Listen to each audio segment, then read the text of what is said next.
Merci, Jacques Maire. Oui, merci, merci pour le très bon rapport aussi de Madame Genetet. J'ai pas souhaité être très présent dans ce dossier parce que je suis juge et partie en fait dans cette affaire.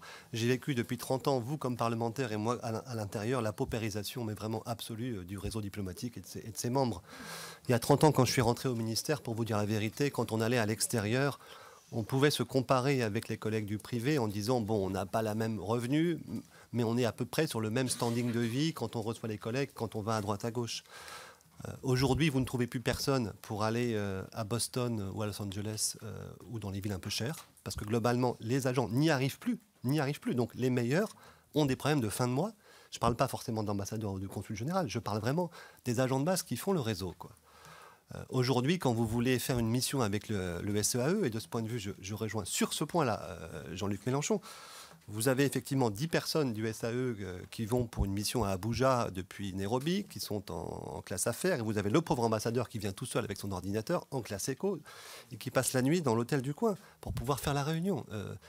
Voilà, donc on a une espèce de différence de niveau qui a complètement explosé et qui aujourd'hui rend le ministère collectivement profondément dépressif. Au-delà de la bonne figure qui est faite par le secrétaire général et par quelques directeurs généraux, le ministère est dépressif. Une autre raison, à la côté des moyens, c'est le côté de la pyramide des âges. Et là, je pense qu'il faut aussi qu'on attaque ce sujet de front. Naturellement, tous les ambassadeurs thématiques n'ont pas une rentabilité à 100%, mais on a une bulle dans les niveaux A+, et cadres dirigeants qui est, que nous poussons, mais qui ne diminue pas avec le temps. Donc, et la conséquence, c'est, je veux dire, une dépression collective, une démobilisation des agents. Est-ce qu'il est possible d'envisager, là je vais être un peu provocant, des mesures d'âge pour faire effectivement en sorte que, je dis un exemple, si vous donnez 2 ans ou 3 ans de salaire à des gens qui ont encore 10 ans de carrière, sur la base d'un double volontariat, vous faites partir certainement plusieurs dizaines de collègues qui iront, qui enseigner à l'université, qui faire de la recherche, qui aller dans les entreprises internationales. Si on ne le fait pas, je dirais, on a vraiment, on tire ce boulet.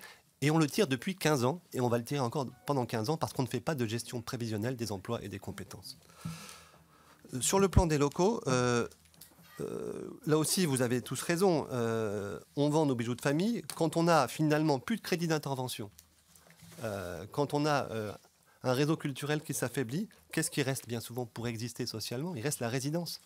La résidence qui est le lieu dans lequel on peut faire venir des intellectuels, des chercheurs, des Parisiens en déplacement, des Français et des étrangers. Ces résidences sont en train de disparaître et c'est un jeu, je dirais, à sens unique. On ne remettra jamais 100 millions d'euros pour avoir une résidence top niveau dans une capitale européenne ou étrangère. Et le problème, c'est qu'il n'y a pas de lobby. Il n'y a pas de lobby pro-diplomatie au sein de l'État. Il n'y a pas de lobby pro-diplomatie non plus, je dirais, au sein de l'environnement politique, parce que finalement, qui est-ce qui s'en rend compte au quotidien? Ce sont quelques députés de cette commission, et ce sont les députés des Français de l'étranger. Bercy, il y a deux environnements dans Bercy. Il y a le Trésor et il y a le budget. Le budget a décidé que finalement, il n'y avait pas d'intérêt à garder un réseau homogène, un réseau universel.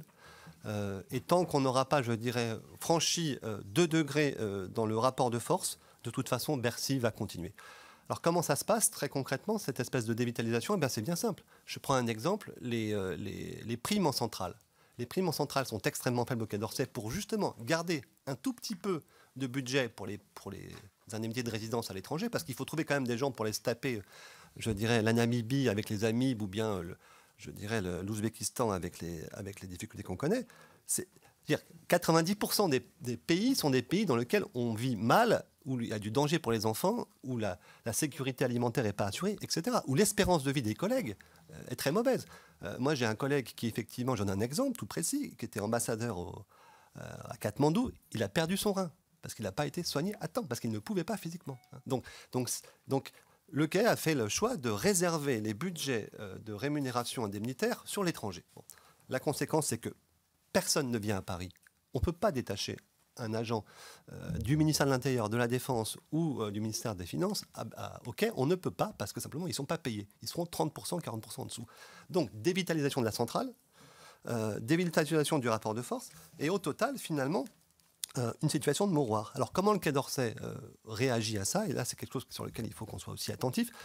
C'est que tout ce qui est absorbé de l'extérieur au sein du Quai d'Orsay est tué au fur et à mesure par arbitrage de moyens. Je donne un petit exemple. Quand on a intégré le ministère de la Coopération en 2001, eh bien, pendant 15 ans, la quasi-intégralité, peut-être pas complètement, mais au niveau des emplois, c'est certain, des ajustements budgétaires du Quai d'Orsay ont été dans le fait de réduire tous les effectifs de coopération en pilotage et sur le terrain.